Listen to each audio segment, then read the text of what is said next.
Kama ni mara yako ya kwanza unatembelea chaneli yetu ya Top 5 Media, tunakuomba ubonyeze neno subscribe, kisha kwa chini itatokea alama ya kengele. Tunakuomba ubonyeze kengele hiyo ili uwe wa kwanza kupokea taarifa katika chaneli yetu. Asante.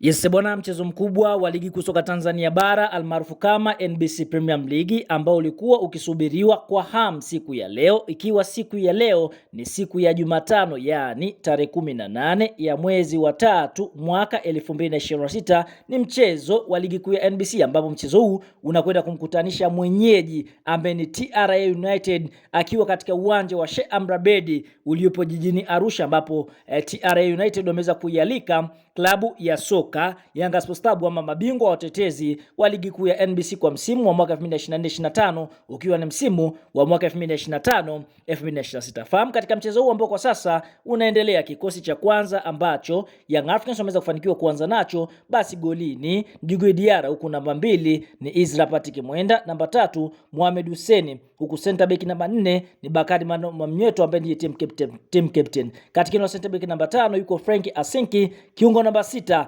yuko Mohamed Namaru, katika eneo la winga namba 7 yupo Max Nzengeli Mpia, kiungo namba 8 ameweza kuanza Duke Abuya, katika mshambuliaji namba 9 ameanza kuanza mwana mfalme Prince Dube, mchezaji mwenye magoli mengi ndani ya kikosi cha Yanga Sports Club, huku kiungo namba 10 akianza Pako Mzuzua, Shekan Hamis akianza katika winga namba 11. Lakini katika wachezaji wa akiba kuna golikipa Hussein Masalanga, Yao Toula Kwas, kuna Azizi Ndambwile, Abubakar, bila kusahau kuna Abdul Nasir, kuna Mudathir ya Abbas, kuna Mwanengo, kuna Houma, kuna Buba, kuna Alan Okelo. Kwa tunaona hilo ndio jeshi la Yanga ambalo kwa sasa liko dimbani likipambana na kocha timu ya soka TRA United kutokea katika mkoa wa Tabora. Tuambie kwa mchezo huu ambao kwa sasa unaendelea, je, kwa upande wako matokeo ya mwisho unaona timu gani itakwenda kuibuka na ushindi? Toa maoni katika comment, na kama unaamini timu yako itakwenda kuibuka na ushindi, like video yetu.